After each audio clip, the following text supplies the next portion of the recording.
오늘 증거할 말씀의 제목은 그리스도로 말미암아 우리를 살리신 하나님의 사랑입니다.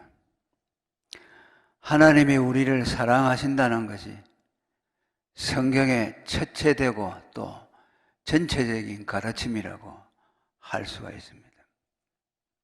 성경의 요절이라고 하는 요한복음 3장 16절도 하나님이 세상을 이처럼 사랑하사 독생자를 주셨다고 그렇게 말씀합니다.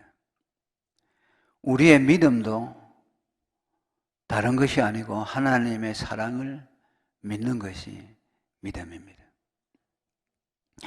요한일서 4장 16절에 하나님이 우리를 사랑하시는 사랑을 우리가 알고 믿었다라고 말씀합니다.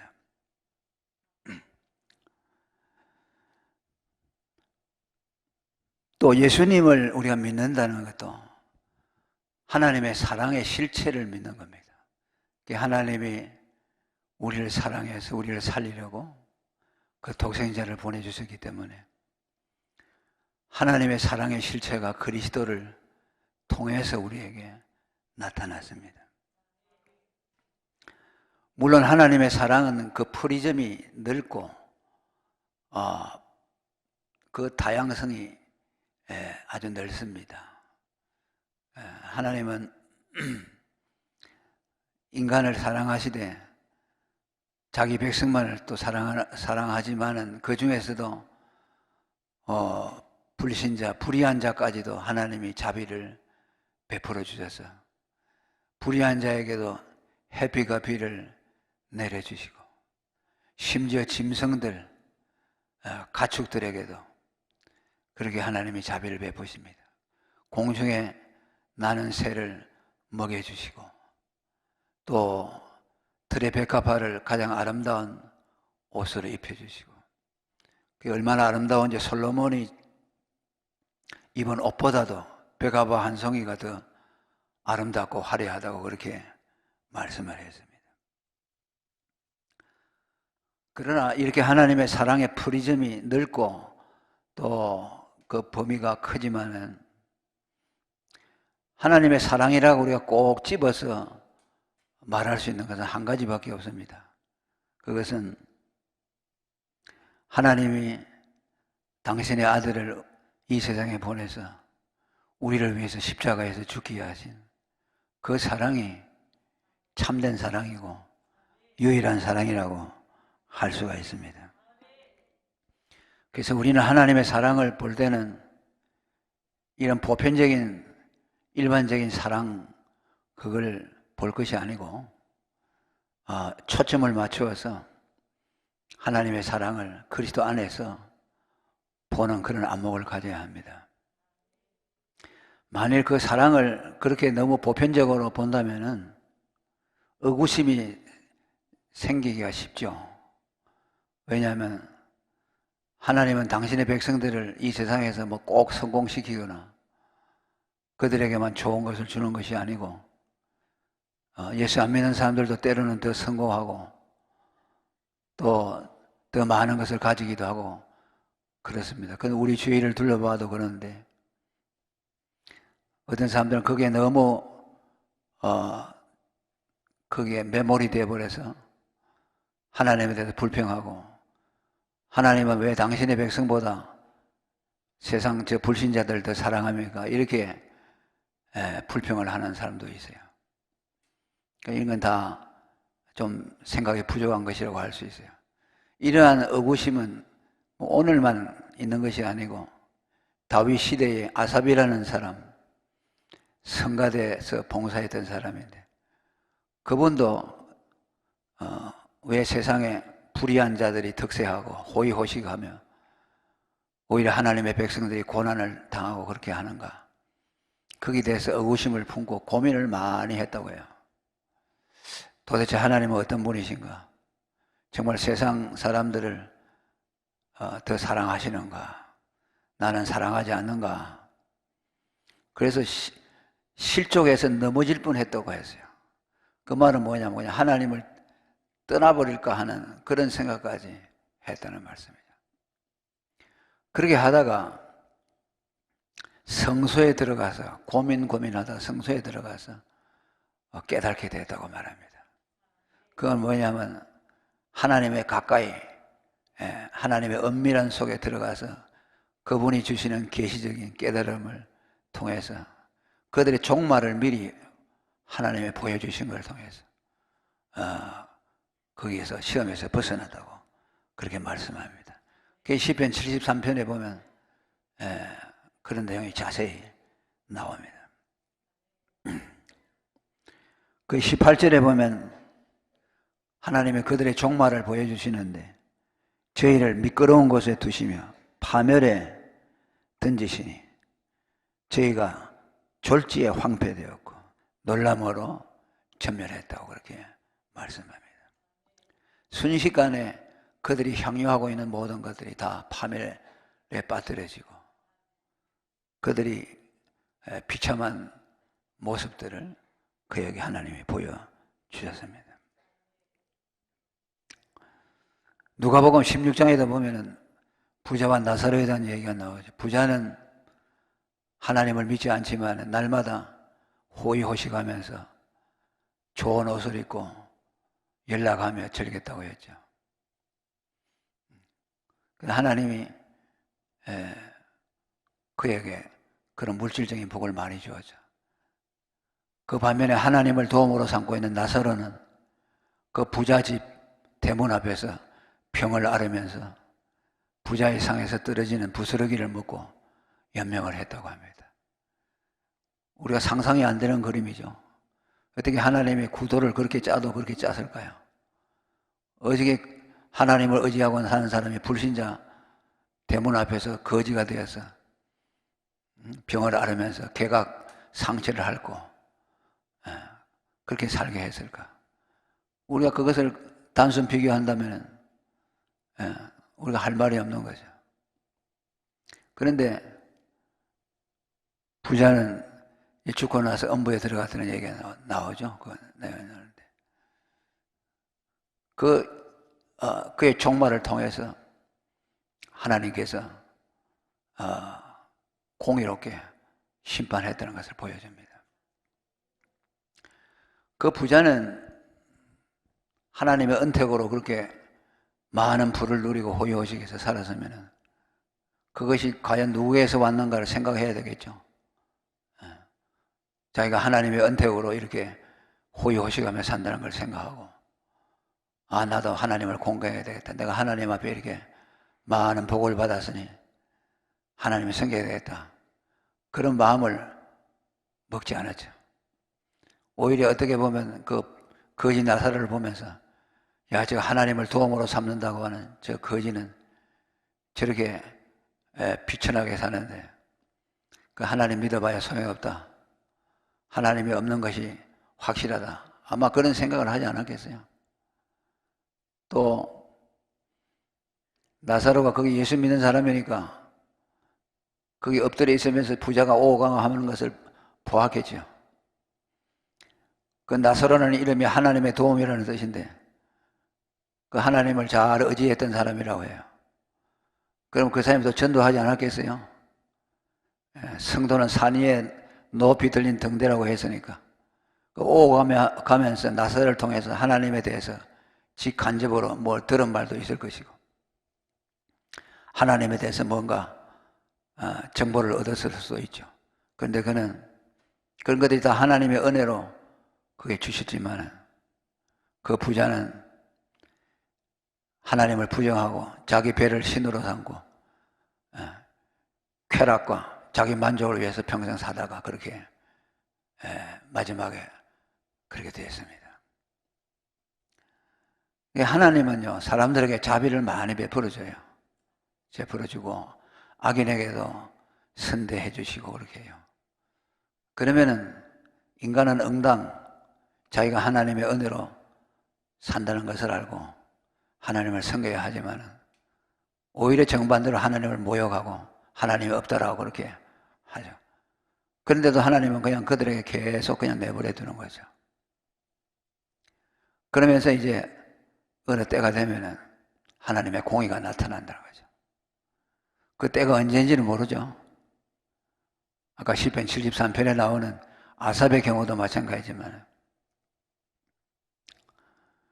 그 하나님의 공의가 나타나게 되는데 그때 그들에게 베풀어 주신 모든 은혜와 또 부요와 또 그들에 대해서 오래 참으시고 하나님을 증거하는 사람들이 그들에게 하나님을 말해 주었지만 거기에 일체 반응하지 않고 그렇게 한 것들에 대한 그것이 전부 진노로 쌓여지게 되는 거죠. 그들이 하나님으로부터 받은 만큼 그것이 나중에 하나님의 공의로운 심판이 나타나면 심판거리가 된다는 말씀이죠. 그래 그게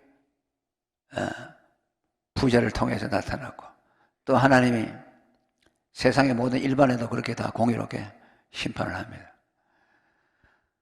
이제 예수님이 오시면 이 세상의 심판을 받게 되는데 그 예수님의 심판 때에 의인 하나님을 믿는 사람, 예수 그리스도를 믿는 사람은 구원해 주시고 이제 불신자들과 세상은 다 하나님이 불러서 심판하신다고 그랬습니다.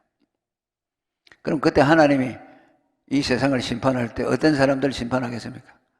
하나님이 계속 은혜를 베풀어주고 자비를 베풀어주고 그들에 대해서 오래 참아주고 또 전도자들을 보내서 복음을 듣게 하고 그렇음에도 불구하고 여전히 하나님을 부인하고 하나님을 대적하는 사람들이 있을 거 아닙니까? 그러면 그들에 대해서 하나님이 심판하는 것이죠. 그때 공의가 나타나게 되는 것이죠. 그러니까 하나님은 결코 당신의 공의를 폐지하지 않습니다. 계속 자비를 베풀어주고 오래 참으시고 하시면서 그들 중에서 그들이 그 하나님의 은택을 받고 하나님에게로 돌아오든지 뭐 어떤 모습으로든지 하나님을 공경하도록 그렇게 하지만은 거부하는 자들은 끝내는 이제 그 하나님이 그들에게 베풀어 주신 모든 것이 심판의 심판거리로서 전부 쌓여져서 그들에게 온다는 말씀입니다. 로마서 2장 4절에도 4절 5절에도 그렇게 말씀했습니다. 네가 하나님의 인자하심이 너를 인도하여 회개하게 하심을 알지 못하며 그의 인자하심과 용납하심과 길이 참으심이 풍성함을 멸시하느냐. 다만 내 고집과 회개하지 아니한 마음을 따라 진노의 날 곧 하나님의 의로우신 심판이 나타나는 그날에 임할 진노를 내게 쌓는다. 부자도 그가 받은 부요와 축복, 하나님이 그에 대해서 오래 참아주신 것이 하나님의 심판의 때에는 그에게 전부 차곡차곡 쌓여져서 공의로운 심판으로 나타나게 된다는 것이죠. 그러니까 하나님의 공의를 우리는 믿어야 합니다. 반드시 공의는 이루어지고 심은 대로 거두게 하시는 하나님이라는 것을 우리가 믿어야 합니다. 9장 22절에도 로마서 9장 22절에 비슷한 말씀이 나옵니다. 만일 하나님이 그의 진노를 보이시고 그의 능력을 알게 하고자 하사 멸하기로 준비된 진노의 그릇을 오래 참으심으로 간용하시고 하나님의 오래 참 악인들에 대해서 오래 참으시고 간용하시는 목적이 뭐냐면요, 그들이 악이 계속 쌓이도록 만드는 거죠. 그게 만들어서 그 다음에 하나님의 그 무서운 진노가 쏟아지도록 하는 거예요. 하나님은 공의로운 하나님이기 때문에 죄가 없으면 심판하지 않잖아요. 죄가 있는 곳에 심판하니까 심판이 크게 나타나려면 그들의 악도 많이 쌓여야 되는 거죠. 그러니까 하나님이 바로가 10가지 재앙을 모세가 일으켜서 그 눈앞에 보여줬지만 끝까지 회개하지 아니하고 이스라엘 백성들을 놓아주지 않았죠. 그 말씀을 이렇게 말합니다. 이게 오늘 9장 22절의 말씀이 지금 바로를 두고 하는 말씀이에요. 그가 하나님이 10가지 재앙을 보내주면서 하나님이 살아계시고 하나님의 심판이 임한다는 것을 계속 보여줬지만 끝내 이스라엘 백성들을 놓아주지 않았단 말이에요. 그래서 나중에 어떻게 됐어요? 이스라엘의 장자 재앙이 내려지고 또 바로와 그의 군대들이 홍해를 건너다가 물에 수장됐어요. 수많은 사람이 전멸됐어요. 그러면 그동안의 10번째 재앙을 이룰 때까지 그들을 권면하고 하나님이 참아주셨지만 거기에 대해서 그들이 회개하지 않으니까 끝내는 그 모든 것이 심판으로 돌아오게 되었다는 것이죠. 이것이 하나님의 역사예요. 하나님의 역사예요. 그러니까 뭐 세상 사람들이 우선 잘 먹고 잘 살고 호의호식하고 하는 거, 그 눈에 보이는 것만 보고요. 그 부러워하면 안 돼요. 예수 믿는 사람은. 그건 부러울 대상이 아니고 하나님의 공의가 절대 폐지 안 돼요. 그렇잖아요. 불신자들은 잘 먹고 잘 살면은 예수쟁이 보고 뭐랍니까? 너 예수쟁이 먹어봐야 뭐 우리 자식들이 너보다 공부도 더 잘하고 돈도 더 우리가 더 잘 버는데 뭐 너 하나님 믿어봐 뭐가 있어 이러죠. 모욕하죠. 그 하나님은 그거 다 보고 계시는 거죠. 그들이 회개하지 않고 끝까지 나가면 반드시 하나님이 그들을 심판하게 되는 것이죠.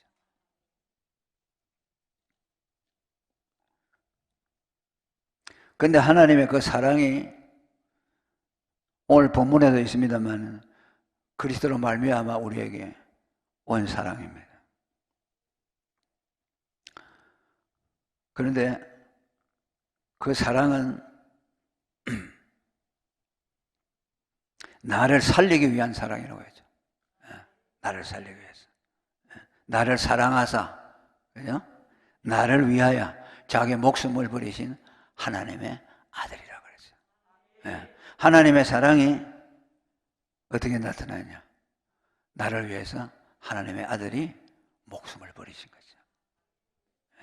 그것이 하나님의 사랑, 사랑의 핵심이라는 거죠. 하나님의 사랑을 이렇게 한정하고 있어요. 그러니까 뭐 불신자, 동물이나 이런 거 일반 피조물에 대해서 하나님은 그렇게 할 수밖에 없어. 왜냐하면요, 하나님은 은혜의 하나님이에요. 우리처럼 주고받고 이렇게 안 해요. 그냥 하나님의 성품이 은혜예요. 원수를 향해서도 복을 빌어주시는 거예요. 그렇잖아요. 우리 보고 그랬잖아요. 원수를 저주하지 마라. 복을 빌라 그랬죠. 그건 우리에게 말씀하기 전에 하나님이 먼저 그렇게 하세요. 그 예수님이 십자가에 돌아가실 때도 원수들을 축복했잖아요. 하나님의 성품이 그러세요.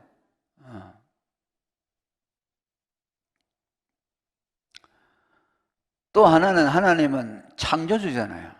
창조주니까 자기가 창조하신 피조물에 대해서 그들의 생존에 대한 책임을 져야 되잖아요. 그렇게 먹여 살려야 되는 거죠. 악인이라고 해서 안 먹여 살리면 안 되죠. 그러나 그것이 하나님의 사랑은 아니라는 거죠. 하나님이 일반적으로 베푸는 은택이기는 하지만은 성경에서 우리에게 가르치고 있는 하나님의 사랑, 꼭 집어서 사랑이라고 하는 그 범주에는 들지 않는다는 것이죠. 그러나 그걸 가지고서 하나님의 사랑이냐 아니니 논하지 말라는 것이죠.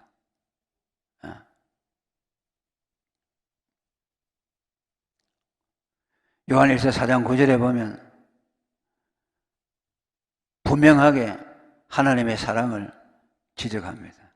하나님의 사랑이 우리에게 이렇게 나타난 바 되었으니 하나님이 자기의 독생자를 세상에 보내시면 저로 말미암아 우리를 살리려 하심이라. 세상에 보는 건 뭘 보냅니까? 십자가에 죽게 하셨다는 거죠. 예수님이 세상에 오신 것은 죽으러 오신 거죠. 우리 조항근 목사님이 늘 말씀하시는 거예요. 예수님은 세상에 오신 것은 한 가지 목적밖에 죽기 위해서 가죠. 하나님의 아들을 세상에 보냈다 주었다는 것은 죽음에 내어줬다는 뜻이죠.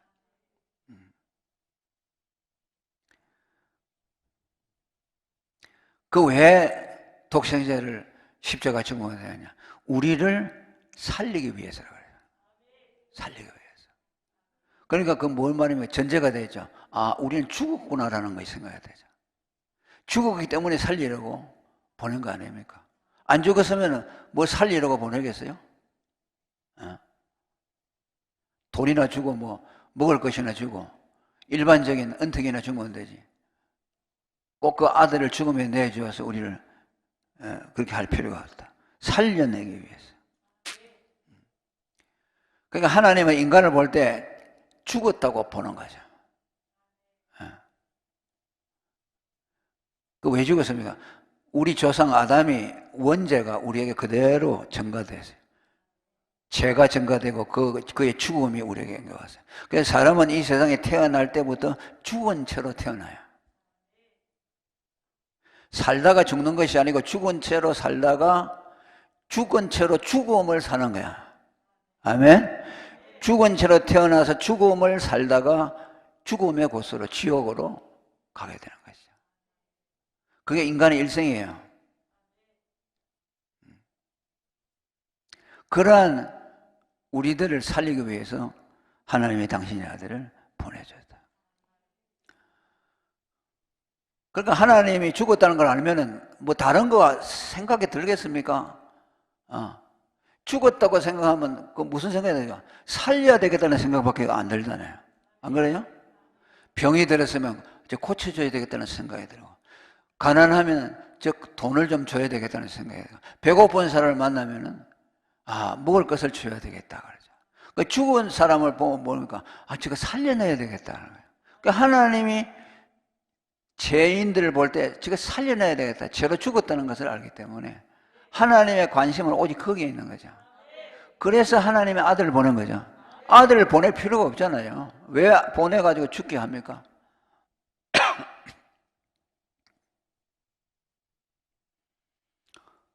살리려는 그 목적으로 아들을 보내서 십자가에 죽게 됐다.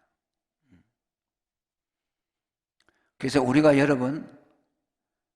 우리는 태어날 때부터 죽은 채로 났다는 거, 사사나로 났다는 걸 알아야 됩니다. 그 아이가 여러분 태어날 때 피부가 얼마나 뽀송뽀송하고 계속해서 세포가 새롭게 만들어지죠. 뭐 나이가 몇 세 되면 그때부터 세포가 죽기 시작한대요. 그런데 어린 아이들은 계속 세포가 생성되죠. 그러니까 피부가 얼마나 깨끗하고 생명으로 충만하죠. 그 아이를 보면 그냥 생명이 느껴지잖아요. 그런데 성경은 그 아이를 보면 뭐냐면 죽었다고 해요. 죽은 생명으로 태어났어요. 영적으로. 왜? 죄와 사망을 아담으로부터 물려받았기 때문에. 그 아이에게서 죽음의 그늘이 어디에 있습니까? 그 아이가 생명으로 충만한데 죽음의 그림자를 거기서 찾아볼 수가 있어요. 그런데 하나님은 그 아이를 보고 죽었다고 하는 거죠.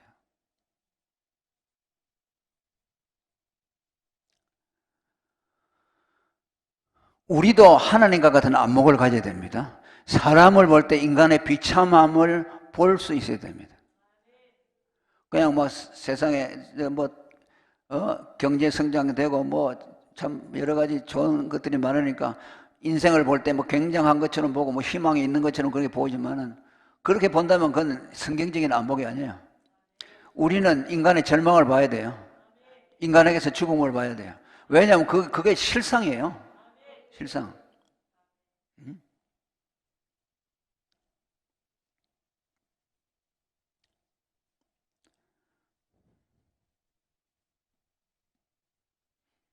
저는 죽은 사람이 입관하잖아요. 그 관에다가 봉안을 하지 않지랄 때, 그때 소독 가지고 다 소독을 하고 얼굴도 다 닦아내고, 그다음에 화장을 하죠. 얼굴에 하고, 그다음에 좋은 옷도 입혀줘요. 그걸 보면은 헛헛한 생각이 들어요. 쟤 무슨 소용이 있노? 좀 있으면 이제 불구덩이에 들어가서 타서 죄가 될 텐데. 그걸 보면서 그런 생각한 게 또 다른 한 생각이 납니다. 인간이 죄로 죽어가지고 죽은 시체인데 그 시체에다가 그냥 온갖 좋은 걸 다 발라가지고 좋은 옷 입히고 좋은 집 해주고 권세 명예 가지고서 자기를 치장하잖아요. 그게요, 시체에다가 화장하는 거와 똑같죠. 너무 여러분 절망적으로 부정적으로 본다고 여러분도 하실지 모르지만요, 사실은 그러죠. 하나님이 보실 때는 그러죠. 그러니까 살리려고 보낸 거죠. 죽었기 때문에 살리려고 그 아들을 보는 거예요. 얼마나 급했으면 살려내야 되니까.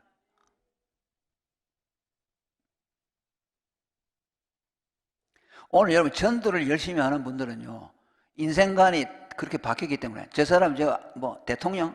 에이, 볼 것 없어. 죄로 죽어서. 그럼 그 사람한테 전도해야 되죠. 그죠? 아이고, 대통령 어떻게 가서 내가 말해. 그럼 뭐죠? 그 대통령의 실상을 모르는 거예요. 그 대통령이라는 지위에 그냥 기가 눌려버리죠.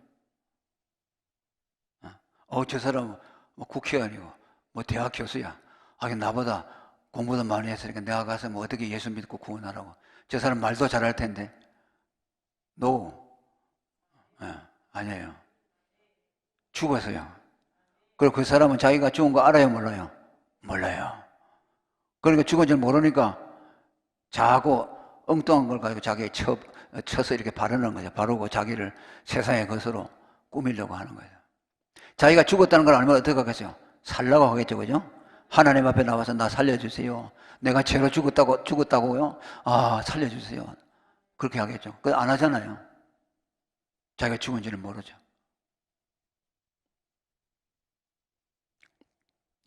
전하리 교회 성도들은 그걸 아는 것 같아요. 우리 조한근 목사님과 성도들이 전도에 올인하는 걸 보니까 인간이 어떤 존재라는 걸 알기 때문에 그러죠. 예수 믿어서 구원받지 못하면 소망이 없다는 걸 알다는 거예요. 죽은 자라는 걸 알기 때문에. 지옥에 가기 전에 빨리 건져내야 되죠.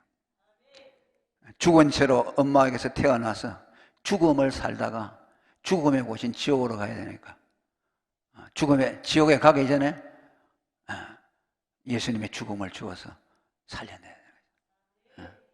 그걸 아는 교회는 복음을 전하는데 올인하게 되죠. 사도행전 3장 2절에 보면 베드로가 성전 미문에 앉은 안전병이를 고치는 내용이 나옵니다. 그 성전 미문의 안전병이는 매일 누가 업어다가 그 문 앞에다 갖다 놓으면 거기 앉아서 동전 한번 주세요 하고 모아가지고 그거 가지고 먹고 살죠. 저녁에 해가 지면 또 자기 가족이 와서 얻고 집으로 데려가고 그 반복하는 거죠. 그러면서 거기서 나오는 돈으로 생활하는 거죠. 근데 어느 날 베드로가 그 사람을 보았습니다. 쳐다보니까 그 사람도 저 사람 뭐 좀 줄 건가? 왜 나를 쳐다보지? 그러는 거야. 쭉 뭐 줄 줄 알고 쳐다봤죠. 쳐다보니까 베드로가 뭐야? 내게는 은과 건이 없다. 내게 있는 것을 내게 주느니 예수 이름으로 걸어라. 예수 이름을 주었어요. 동전을 준 것이 아니라. 베드로는 아마 동전이 있어도 동전 안 줬을걸요? 그러니까 동전도 물론 없었겠죠. 전도자니까. 있어도 안 줄 것 같아요. 왜? 동전 주면 맨날 거짓말 하고 있을 테니까. 저 사람을 구원해야 되잖아요. 그 예수 이름을 던져줘야죠. 툭 던져줘야죠. 예수 이름으로 걸으라 그러니까 그 사람이 딱 들어보니까 예수? 이건 성전에 제사 지내고 제사장도 다녔지만 예수라는 말은 처음 들어봤거든. 하나님이라는 말은 들어봤지만 예수라는 말은 처음 들어봤어. 그때 삼위일체 하나님을 처음 들어본 거지. 아, 예수? 그분이 무슨 대단한 분인가? 그럼 내가 한번 믿어봐야 되겠다. 그 마음속에 생겨요. 예수라는 이름을 툭 던지니까 그게 그 사람에게 성령이 와서 그 사람에게 청구해 주어서 예수 좀 한번 믿어봐야 되겠다는 마음이 생기는 거죠. 그걸 믿었더니 그가 죄사함을 받고 안전병에서 일어났어요. 전도는요, 예수 이름을 들려주는 겁니다. 다른 거 아니에요. 자기 지식 자랑하는 것도 아니고, 뭐 하나님의 천지를 창조하고, 뭐 6일 만에 천지를 창조하고, 또 이렇고, 이 성경의 내용을 자기가 막 풀어서는 그거 백날 해도 소용없어요. 천지 창조를 가르쳐준다고 하나님 믿잖아요. 우리는 합리적으로 그러죠. 하나님이 천지를 창조했다. 이걸 과학적으로 어떻게 설명을 해볼까? 창조과학에서 책을 보고 진화론의 허구를 갖다가 막 깨부수고 창조론이 과학적이다 하죠. 그거 가지고 예수 안 믿어요. 그 예수 믿는 사람들에게 이미 믿는 사람들에게는 믿음을 확고하게 하는 데는 도움이 되지만 그 자체가 과학을 가지고서는 사람의 영혼을 설득할 수 없어요. 예수 이름을 줘야 돼. 예수의 죽음을 전해주면은 그 사람이 삼위일체 하나님을 믿어요. 믿어서 구원을 받게 되는 거예요. 그 3장 19절에 보면은 베드로가 그 사람을 고친 이후에 한 말입니다. 그건 너희가 회개하고 돌이켜 너희 죄 없이 함을 받으라. 이같이 하면 유쾌하게 되는 날이 주 앞으로부터 이럴 것이다. 그러니까 이 안전병이는요, 안전병이만 고친 것이 아니고 그 전에 죄사함을 먼저 받았어요.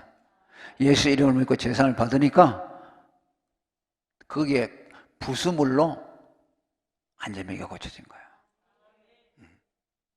그러니까 예수 믿고 죄사함을 받으면 유쾌하게 되는 날이 주로부터 주 앞으로부터 이를 것이다. 그 말은 뭐냐면 예수 믿고 죄사함을 받으면 안전병이가 일어나는 이런 일들이 일어나게 될 것이다. 그 말. 그러니까 이 사람은 병을 고친 게 문제가 아니라 예수 믿고 죄사함을 받았고 그 결과로 이렇게 일어났다. 마태복음 9장에도 중풍병자를 고칠 때 그러잖아요. 네 죄사함을 받았느니라. 그러죠. 일어나 걸어가라. 그러죠. 그러나 걸어라 하기 전에 죄사함을 먼저 준 거죠. 그 죄사함은 구원이죠. 구원을 받고 그 구원의 열매로 그 사람이 일어나서 걸어갔다고 말합니다.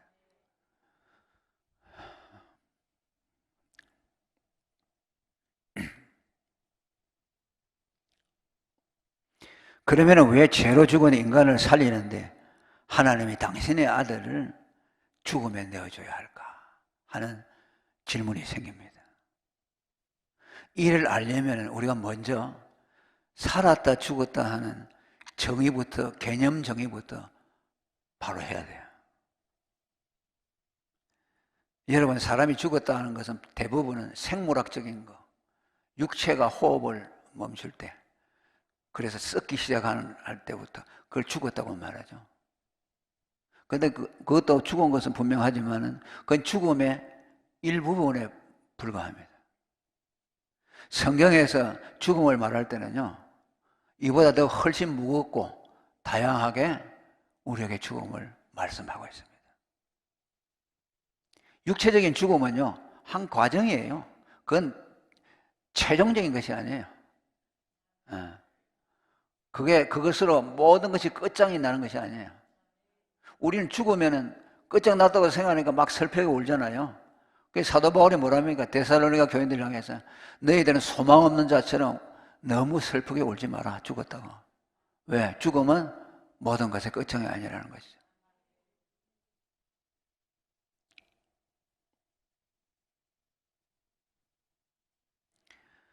창세기 2장 17절에 하나님이 아담에게 이 선악과 열매를 먹으면 너가 청년히 죽으리라고 했죠.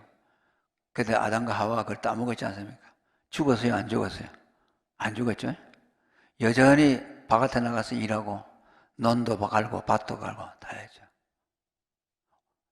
몇 세까지 살았습니까? 오래 살았죠. 900 몇 세 살았나요? 그러니까 그 죽음이라는 것이 육체적인 죽음이 아니라는 것이 알죠. 육체적인 죽음도 죽음이지만 그것은 한 부분에 불과하다는 거예요. 성경에서 죽었다고 말할 때는 훨씬 더 무겁고 의미가 심장한 그런 것을 우리에게 말씀하고 있는 것이죠. 전도서 3장 21절에 보면 인생의 혼은 위로 올라가지만 죽을 때 올라가지만 짐승은 아래로 내려간다. 짐승은 죽으면요 인간의 것처럼 영혼이 없기 때문에 그냥 땅으로 내려간다는 것은 땅에서 그냥 썩어버리고 모든 존재가 종결 지어진다는 것이죠. 그게 땅으로 내려. 그럼 뭐예요? 인간은 죽어서 위로 올라간다. 자기를 창조하신 하나님께로 간다. 그분에게로 가서 그분의 영역 주권 아래 들어가게 되고 그분이 그 사람을 판단한다는 것이죠. 어디로 보낼 것인가. 그 히브리 9장 27절에 보면 한 번 죽는 것은 사람에게 정하신 것이요 그 후에는 심판이 있다. 한 번 죽는 것이 뭡니까? 육체 죽음이죠. 이건 한 번 죽는 것이요. 그러니까 뭐야? 죽음이 여러 번 있다는 것이죠. 한 번 죽는 거. 그러니까 두 번 죽음이 있다는 거죠. 아, 육체의 죽음은 끝이 아니구나 하는 걸 우리가 알아야 되죠. 인간의 최종적인 결론은 어디냐니까 처음 죽고 난 다음에 하나님의 심판대 앞에서 인간은 최종적인 종결을 보게 되는 거죠.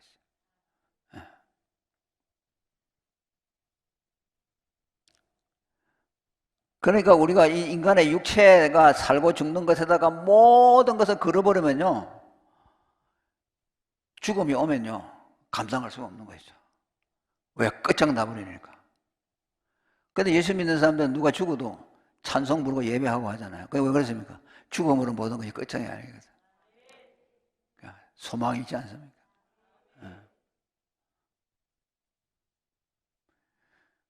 그 예수 믿는 사람이 죽은 거는 복이라고 했잖아요, 계시록에.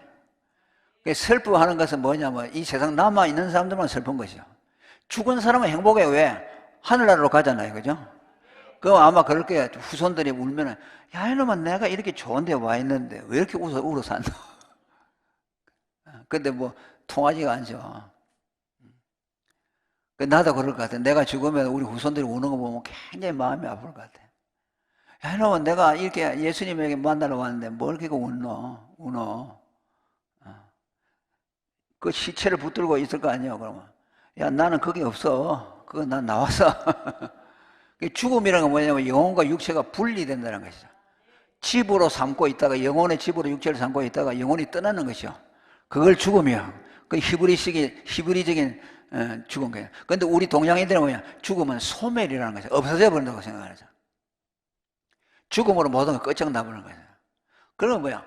그건 허무주의죠. 그 유물주의, 공상주의. 물질에다가 모든 걸 갖다 주니까 육체도 물질이잖아요. 그냥 물체가 죽어버렸다. 그건 끝장나는 것이야. 뭐 죽고 나서 무슨 영혼이 뭐 이거 없다는 것이죠. 공산주의는 무실론자가 될 수밖에 없어요. 유물론자는 무실론자가 될 수밖에 없어요. 그 사람들은 물질밖에 없기 때문에.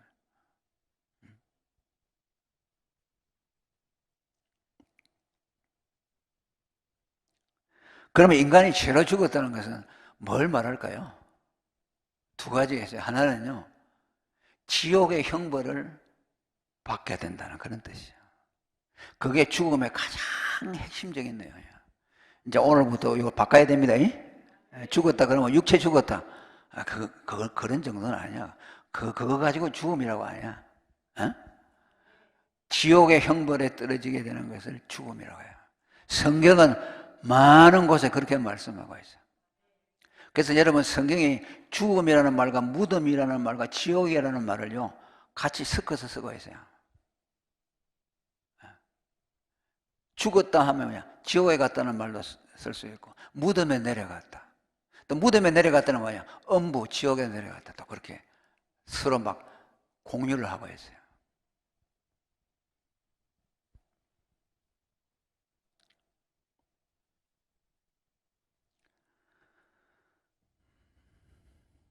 데살로니가후서 1장 8절에 지옥을 이렇게 묘사하고 있습니다. 영원한 멸망이라고 그렇게 말합니다. 하나님을 모르는 자들과 복음을 복종치 아니하는 자들에게 내려지는 영원한 멸망. 영원한 멸망이라고 말하면 죽음을 계속해서 죽는다는 거죠. 그러니까 영원한 죽음이라고 말하냐. 죽는데 그 죽음을 계속 죽는 것이요. 계속 죽음을 경험하는 것이요. 그러니까 한 번 죽는 것은 육체는 한 번 죽으면 썩어지잖아요. 그런데 그 다음에 이제 심판받아서 두 번째 죽음 가잖아요. 그건 뭐냐면 영원히 죽는 것이죠. 계속 죽음을 맛보는 것이죠. 그래서 멸망이라고 하는 거예요. 그러니까 멸망은 없어져 버리는 것이 아니고 죽음이 영원하다는 것을 멸망이라고 하고 있어요. 성경에서 멸망하면요 지옥을 두고 하는 말이에요. 영원히 죽는다. 영원히 죽음을 경험한다는 거죠.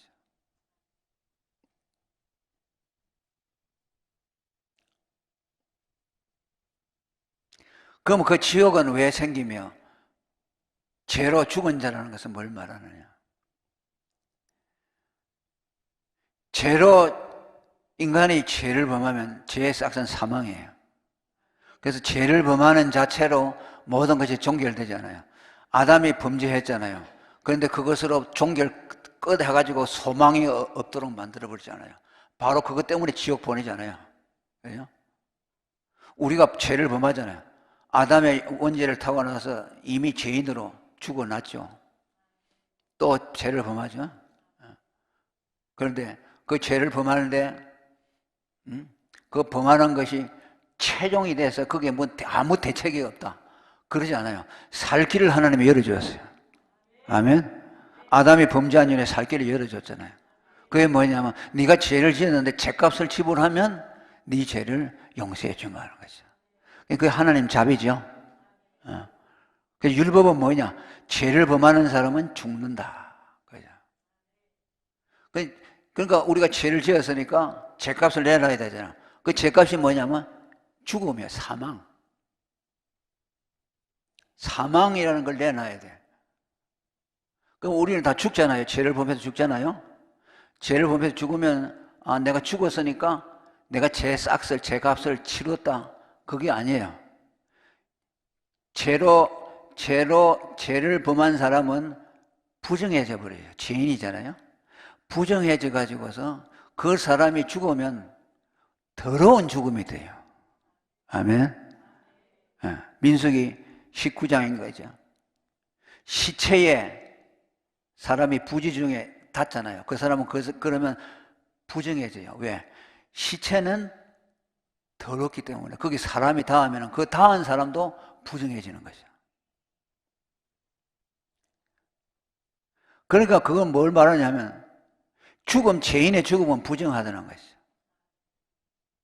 그 죄를 범한 사람은 살아있어도 부정하죠. 더럽고. 또 죽어도 그의 죽음이 부정해요. 그러니까 살아도 쓸모가 없고 죽어도 쓸모가 없어.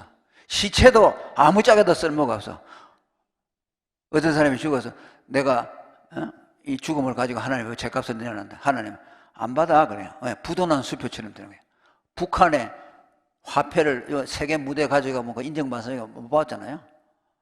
부도난 수표는 그 지불해도 값이 되는 거 같잖아요.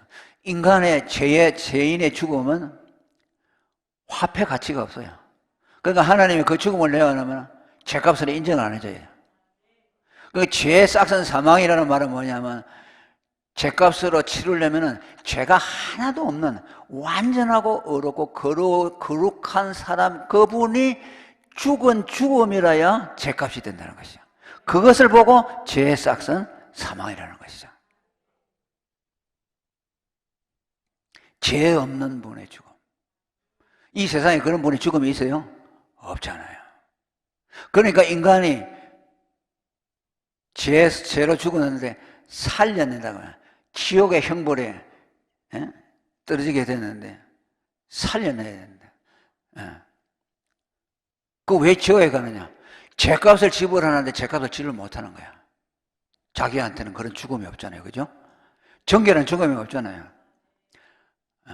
그러니까 죄를 못 갚잖아요. 그러니까 지옥에 들어가서 지옥이 죄값 내놔라, 죄값 사망 내놔라, 사망 내놔라, 사망하면서 사망의 형벌을, 고통을 계속 하는 것이죠. 죄값 내놔라, 죄값 사망을 내놔라. 그게 지옥이요. 그러면서 계속 그 사람에게 사망의 고통을 주는 것이죠. 그 뭐 유황불이라고도 하고, 불로서 소금치도담을 받을 것이라 하고, 뭐 흑암이고, 뭐 하여튼 뭐 인간이 표현할 수 있는 것은 그 고통스러운 것이죠. 거기서 계속 죽음을 경험하는 것이죠. 그러냐면 어떤 사람이 그러냐? 죄값을 지불하지 못해서 죄의 형벌을, 죄값인 죽음을 지불하지 못해서 죄값인 죽음의 형벌을 영원히 받기 위해서 가는 것이 지옥이다.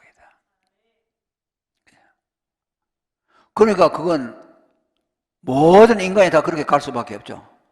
지옥에 가서 영원한 지옥의 형벌을 받아야 된다. 그러니까 하나님이 그 택한 백성들을 살려내려면 어떻게 해야죠? 죄가 없는 죽음을 내놔야 되잖아요. 그죠? 그게 세상에는 없잖아요. 구할 수가 없잖아요. 그러니까 하나님이 사람의 몸을 입고 왔어요. 아멘. 그래서 그 육체의 죄를 정하사, 죄 없는 하나님이 사람의 몸을 입고서 마치 죄인처럼 죄로 정죄함을 받아가지고 거기에다가 하나님이 사망의 그 형벌을 주어서 십자가에서 하나님 앞에 사망의 죄값을 예수님이 지불한 거죠. 그 3일 만에 예수님이 부활한 걸 통해서 뭐예요? 그분은 의로우신 하나님의 아들이었다. 그분이 죄가 없는 분이라는 것을 부활을 통해서 했죠.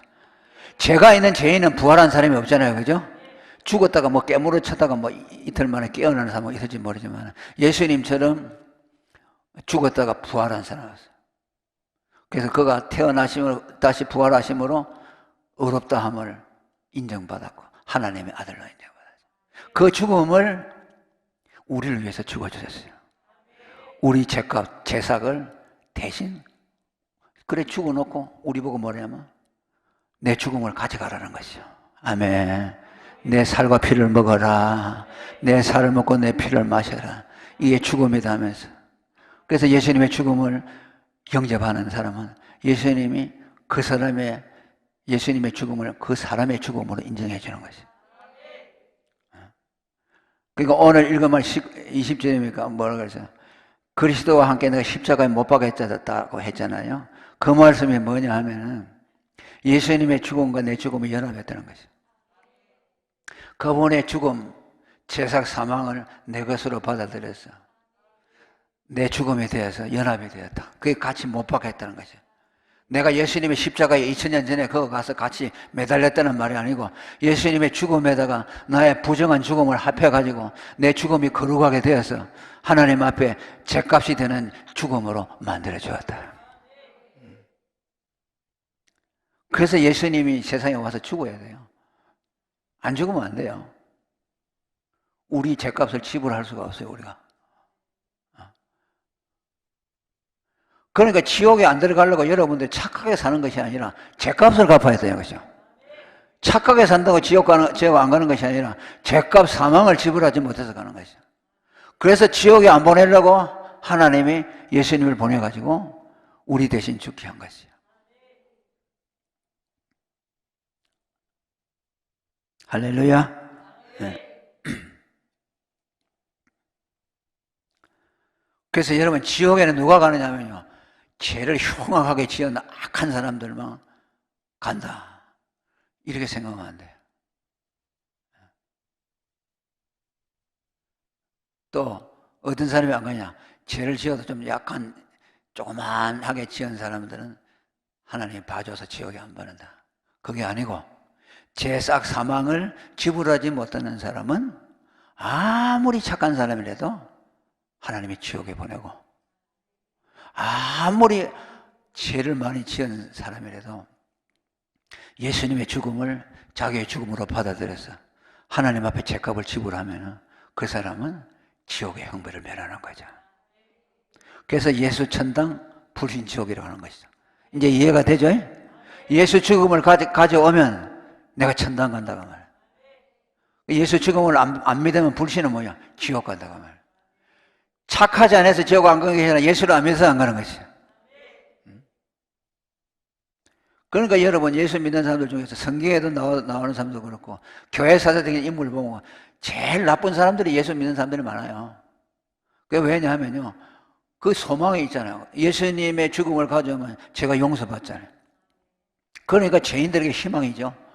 그런 거 어때? 그런 게 복음이라는 것이죠. 죄인들 그냥 내버려두고 복음이 없으면요, 죄인들은 비참하죠. 희망이 없잖아요, 죄인들은. 모든 종교는 다 착하라고 말하잖아요. 착하고 자기가 선하게 살아서 뭐 한다고 하잖아요. 그런데 기독교는 뭐라 합니까? 네 죄값만 갚으면 된다. 그런데 그 죄값은 이 세상의 사람들은 갚을 사람이 하나도 없고 예수님의 죽음을 가져와야 된다. 그러니까 희망이 있잖아요. 아무리 나쁜 사람이라도 나도 살아날 희망이 있네 그러죠. 그러니까 죄인들의 보험인 것이에요. 예수님은 죄인의 친구인 것이고 병든 자에게 쓸모가 있는 것이죠. 건강한 사람은 필요가 없죠.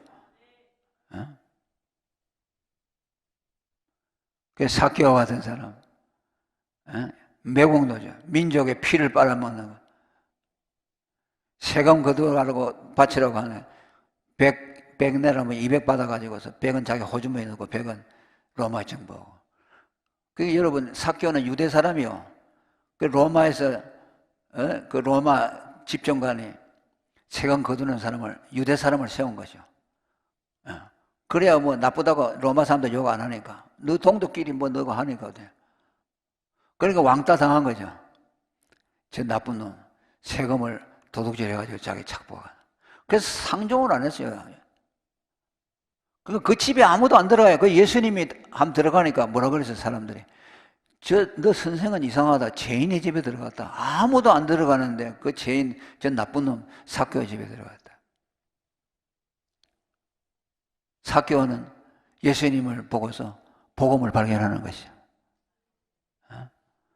나도 사랑받을 수가 있구나. 나도 구원받을 수가 있구나. 여리고성에 들어왔을 때 오직 예수님은 삭개오 그 한 사람 구원하려고 들어온 것이죠. 그런데 뽕나무 밑에서 설교를 하는데 사람들이 꽉 둘러서가 있으니까 키가 작아서 못 보잖아요.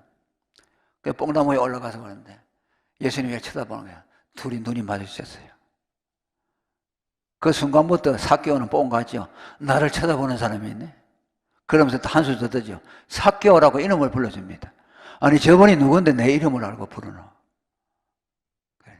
거기서 녹아져 버렸죠. 사마리아 여자가 내가 남편이 5인데 지금 있는 남편도 아니라고 하니까 그거 녹아버렸죠. 당신은 선지자 아니다.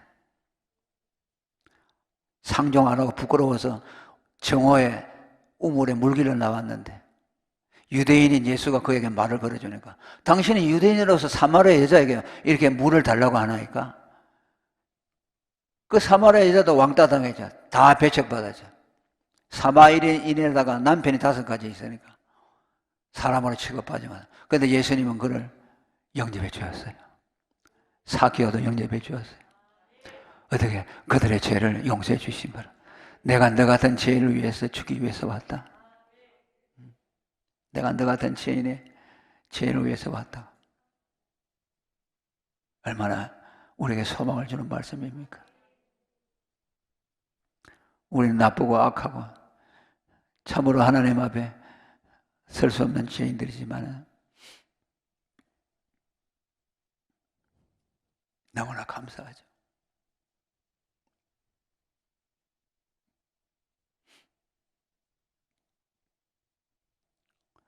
그러한 죄값을 우리를 지옥에 보내지 않기 위해서 그렇게 했으니 그 예수님의 죽음을 받아들이는 사람은 지옥의 형벌에서 구원을 받아서 우리가 살게 된 것이죠. 그리고 이 죄로 죽었다는 말씀은요, 하나님과 단절이 됐다는 그런 뜻이에요. 하나님을 알지 못하게 됐다는 뜻이에요. 죽었다는 말을 오늘 여러분 수정하세요. 여러분들 지금까지 육체 죽음만 가지고 죽었다고 했으면 죽었다는 것은 죄값을 지불하지 못해서 지옥의 형벌에 가는 것을 죽었다고 하고 그 다음에 하나님과 단절돼서 하나님에 대해서 그냥 죽어버린 것이죠. 하나님에서 아무것도 모르게 된 것이죠. 그런 죄로 죽은 우리를 살려내기 위해서 그렇게 우리를 그 아들을 보내줘서 그분의 화목제물이 돼서 그분이 우리 대신 죄값을 지불해서 우리를 살려내서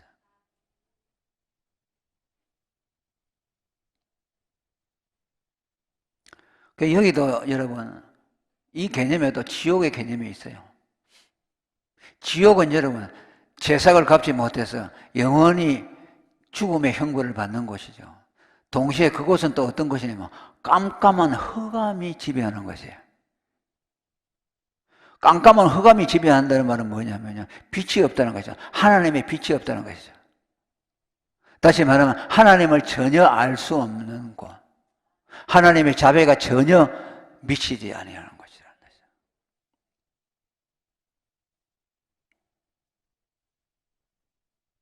오늘 우리가 이렇게 나와서 예배드리고 하나님 앞에 찬양하고 하는 것은요, 우리가 그 어둠에서 벗어났기 때문에 그러죠. 우리를 덮고 있는 흑암의 권세에서, 지옥의 권세에서 우리를 건져냈기 때문에.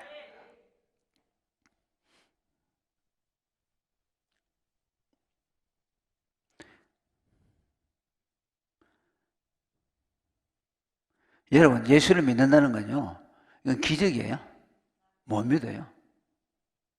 유대인들은 하나님을 믿었어요. 여러분, 삼위일체 하나님을 믿는다는 것은 엄청난 기적입니다.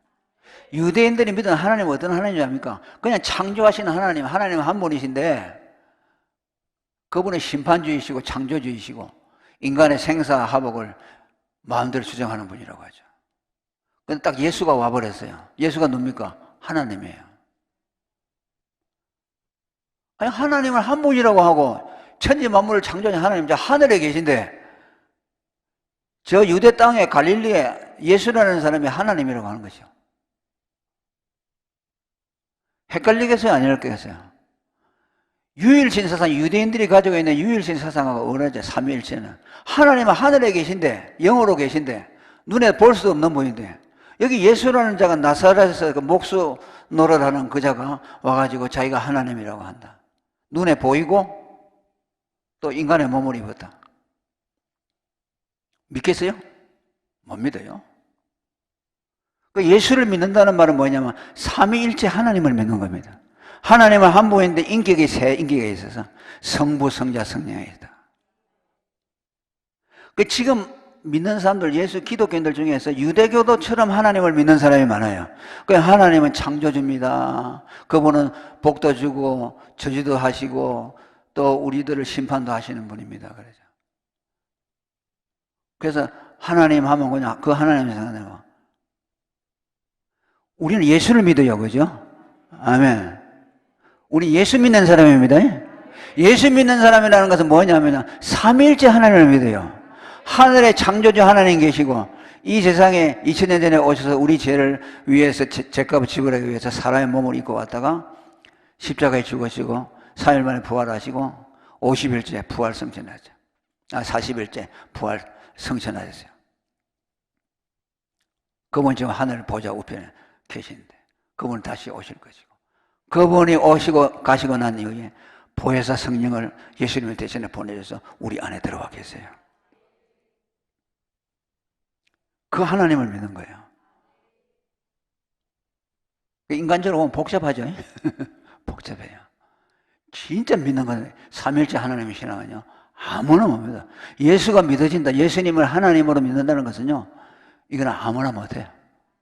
성령께서 계시해주는 사람을 믿어야 이게 복음이죠.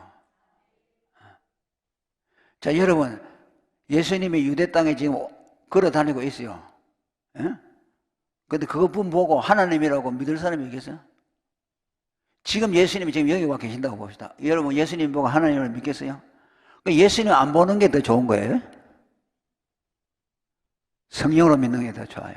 여러분이 예수님 보면 믿을 것 같아 하죠? 아이고 예수님 한번 보여주면 믿겠네. 예수님 보면 더 못 믿어요. 그 삼일째 하나님은 성령으로 하나님의 계시로만 믿어요. 그러니까 이 믿는 자체가 기적이에요. 여러분이 예수님 보고 주님, 예수님은 내 죄를 위해 죽으신 하나님의 아들입니다. 믿는 거 있잖아요. 이것은 엄청난 것이죠. 하나님에서 깜깜해 있던 사람들. 하나님의 누구하고 유대인들보다도 못한 신앙. 유대인들은 어떤 신앙 가졌어요? 그 하나님은 한 분이시다. 하나님이 천지 만물을 창조했다. 그 정도 알고 있죠? 그 정도는 알고 있죠. 그런데 우리는 뭐예요? 그런 하나님도 몰랐잖아요. 그런데 우리가 예수님의 대속의 은혜를 입어서 흑암으로서 하나님과 완전 차단되어 있던 사람이 예수님의 죽음을 받아들임으로 해서 우리에게서 예수님이 우리 안에 들어오고 난 이후에 예수님으로 말미암아 하나님을 알게 되니까 그 예수가 믿어지게 되는 것이죠.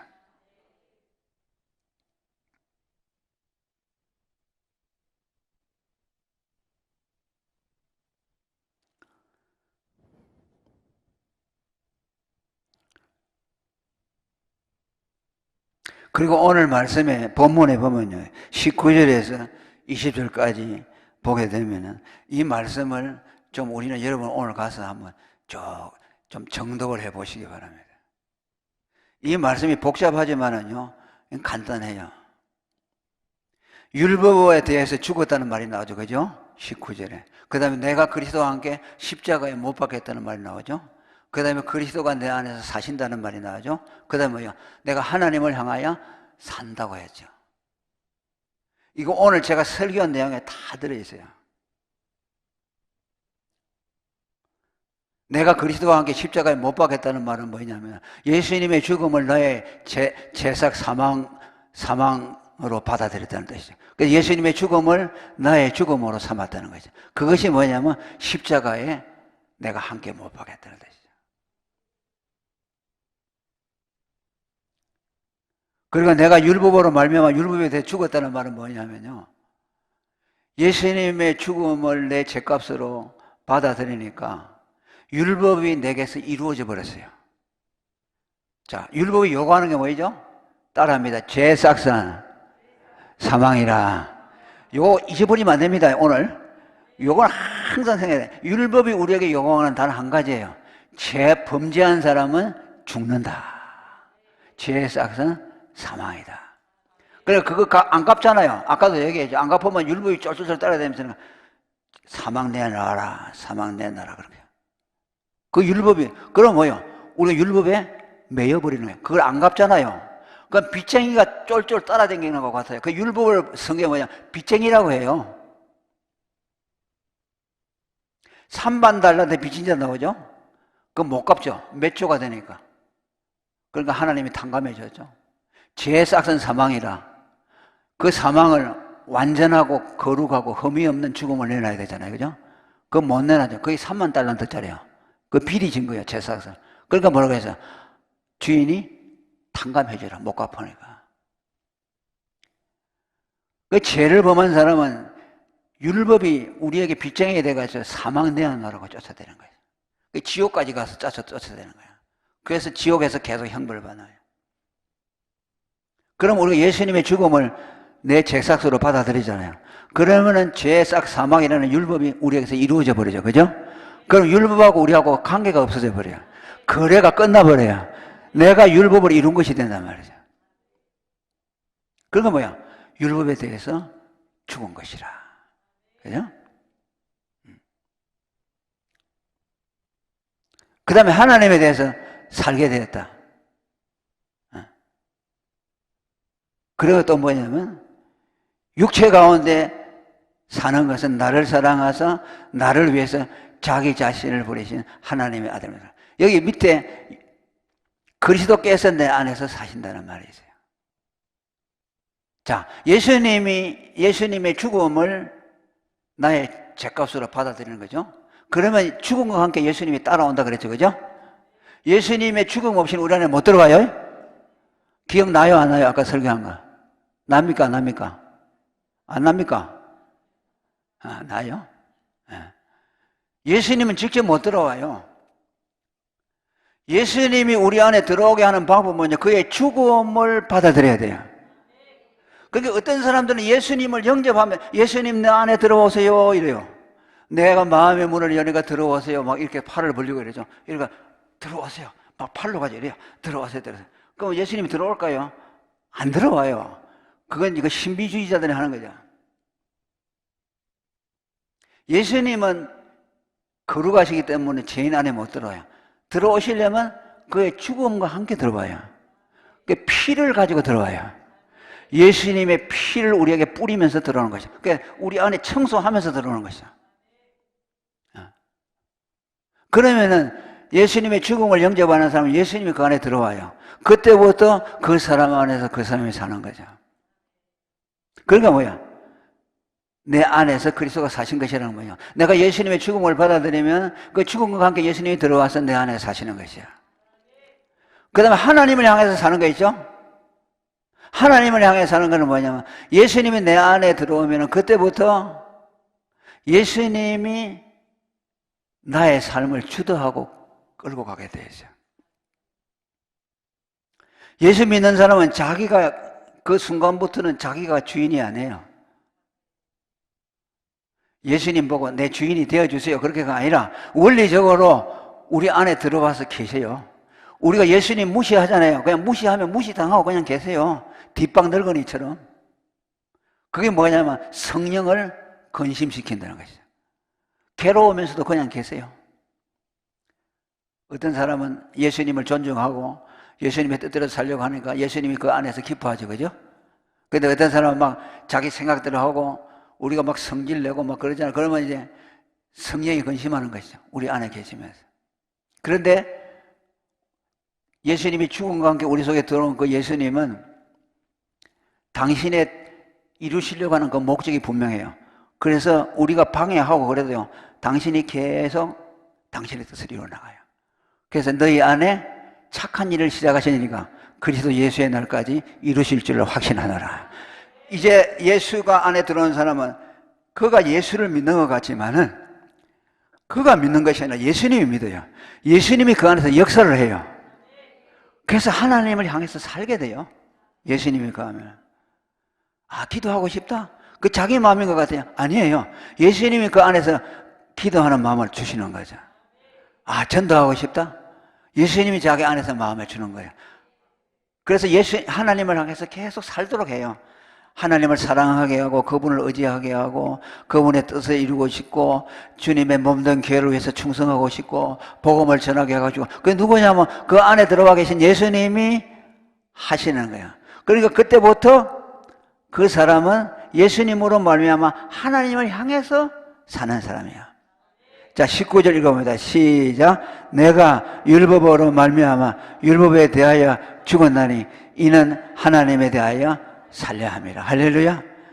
내가 예수님의 죽음을 받아들여서 죄악 사망의 요구에서 벗어나니까 율법에 대해서는 내가 죽어버렸죠.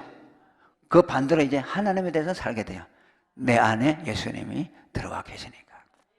그러니까 오늘 19절, 20절은요, 이건 다 같은 말이야.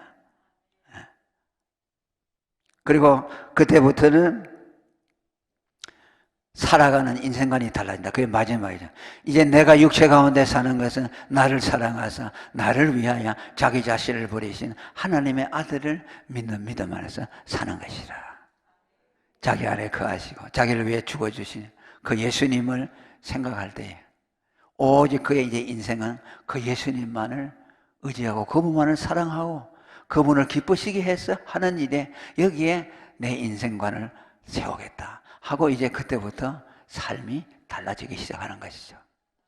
아멘. 그 이제 그 속도는 뭐 어떤 사람에 따라서 좀 이게 다르지만 이제 그건 분명하게 돼가. 구원받은 사람은 딱 찔러서 물어 뭐야 그러면 예수님 위해서 살고 싶습니다. 잘 안 되죠? 안 되지만 그래도 그 속에 중심이 있어요. 네, 중심이 있어. 그렇게 우리가 하나님을 향해서 살도록 그렇게 우리 가운데 역사하는 겁니다. 할렐루야. 자, 그래서 그리스도의 죽음을 내 제삭스로 취하고 그죠? 또 율법에 대해서 죽고 그리스도가 내 안에 살고 또 하나님을 향해서 내가 사는 것은 다 같은 뜻이라는 것을 말씀을 드렸습니다. 오늘 우리들이 진짜 사랑이 무엇인가에 대해서 생각을 했습니다. 세상 사람들이 호의호식하게 잘 먹고 잘 사는 거 그거 너무 부러워하지 마시기를 바랍니다. 오늘 말씀을 듣고 진짜 사랑은 예수 그리스도 안에 있는 사랑이다. 그분을 보내서 내가 죽어서 지옥의 형벌 아래 있는 나를 살려내시고 또 내가 안에 그리스도가 오셔서 하나님을 향해서 살 수 있도록 만들어준 거지. 이것이 하나님의 사랑의 액기스라는 것을 알고 이제 성령께서 예수님께서 여러분 안에서 계속적으로 역사할 때 그 역사에 순종해서 복음도 잘 전하고 교회도 사랑하고 그렇게 해서 하나님을 기쁘시게 하는 우리 모두가 되기를 축원합니다. 기도하겠습니다. 거룩하신 하나님 감사합니다. 오늘도 복음을 서로 또 듣고 전할 수 있게 하시고 하나님의 사랑이 그리스도 안에 있음을 다시 한번 듣게 하심을 감사합니다. 예수님의 죽음을 받아들임으로 이제 예수님 내 안에 거하시니 율법에서 해방되고 하나님을 향하여 살도록 하셨사오니 그 그리스도의 음성과 역사를 우리가 언제나 귀 기울이고 그 예수님의 음성을 듣고 따라가는 우리 모두 되게 도와 주시옵소서.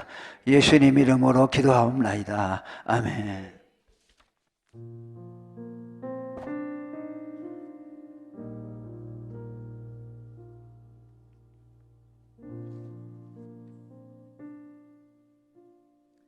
아멘. 오늘 이경선 목사님의 말씀을 들으면서 우리가 이렇게 복음을 날마다 들었던 복음이 얼마나 소중한 것이었는지, 그리고 정말 이 예수 그리스도가 믿어진다는 거, 그리고 이 복음이 너무나 믿어진다는 거, 이것이 정말 너무나 소중한 거였구나 다시 한번 이렇게 깨달으면서 우리 전하리 교회 날마다 이 복음이 선포되고 있는데 정말 타협하지 않으시고 늘 이렇게 복음을 선포해 주신 목사님께 너무 감사하고 우리가 날마다 이 복음을 들을 수 있는 것이 가장 큰 축복인 줄 믿습니다. 아멘. 이 시간 우리가 찬양으로 하나님께 영광 올려드리겠는데요. 말씀 주신 것처럼 나를 살리시기 위해서 십자가에 기꺼이 죽으시고 또 지금도 우리와 함께 영원히 살아서 우리를 영생까지 이끌고 가시는 그 예수님을 기쁘시게 하는 저희가 되길 소망하면서 하나님께 찬양 올려드리도록 하겠습니다.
우리가 잠깐 주신 말씀을 붙들고 이렇게 기도하길 소망합니다. 오늘 말씀을 들을 때 우리 이경서 목사님께서 이 복음을 깨달으셨기 때문에 이렇게 뜨겁게 복음만 전하시는 것처럼 우리 조한건 담임 목사님 복음을 너무나 뜨겁게 깊게 깨달으셨기에 10년 동안 이렇게 복음을 전하셨고, 이제는 이 복음을 우리가 알고 그냥 이렇게 나만 알고 있는 것이 아니라 우리가 깨달은 이 복음을 정말 나아가서 전할 수 있도록 우리에게 그 선교적인 그런 사명을, 선교적인 그런 사역을 뜨겁게 말씀해 주시면서, 특별히 올해 2022년 하반기에는 정말 미자립교회 그리고 시골의 농어촌에 정말 평생을 정말 예수님을 모르고 살았던, 정말 죄의 대가를 치를 수밖에 없는, 지옥에 치를 수밖에 없는 그 영혼들에게 예수의 그 복음을 전하는 귀한 국내 선교 사역, 또 해외에 복음을 전하는 해외 선교 사역, 그런 모든 사역들을 정말 우리가 하는 것을 하나님 너무나 기뻐하신다고 뜨겁게 말씀하시며, 이번 하반기에는 계속 그렇게 하나님 기뻐하시는, 그리고 우리가 복음을 전하면서 그 복음 안에서 행복한 정말 우리 교회, 우리 가정이 되기를 소망하시면서 이렇게 말씀을 주셨었는데, 하나님 이 시간 우리가 기도할 때 하나님 이렇게 가장 기뻐하시는, 이제는 내가 예수와 함께 죽고 다시 예수와 함께 살았기 때문에 내가 예수님을 기쁘시게 하는 그런 삶, 예수님을 위한 그런 삶을 살 수 있는 그런 가치 있는 삶으로 우리를 이끌어 주신 하나님께 감사하며, 하나님 우리 가정이, 우리가 그 복음 전하는 사역 가운데 그 복음에 협력하는 그런 가정이 되게 달라고 하나님께 우리의 마음을, 우리의 가정을 올려드리며, 그리고 전하리 교회 우리 사랑하는 담임 목사님 사모님 깨달으신 복음을 타협하지 않으시고 이렇게 계속 뜨겁게 전해주시는데 늘 강건하셔서 정말 맡겨주신 사명, 그 모든 사명 다 감당하시도록 뜨겁게, 더 뜨겁게 복음을 전하실 수 있도록 우리 목사님 사모님을 지켜달라고, 그리고 마지막으로 이경서 목사님 또한 사도 바울처럼 복음을 전하는 귀한 사명을 감당하고 계시는데, 하나님 맡겨주신 모든 사명을 다 감당하시는데 부족함이 없는 영역과 체력을 부어달라고 우리가 이 세 가지 기도 제목을 놓고 주신 말씀을 붙들고 주여 일창하시 기도하시겠습니다. 주여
하나님 아버지, 우리를 구원해 주신 그 크신 사랑을 오늘도 감사하며 그 받은 은혜를 생각하며 우리에게 주신 것 가운데 지극히 적은 것 구별하여 하나님 앞에 드리는 손길을 기억해 주옵소서.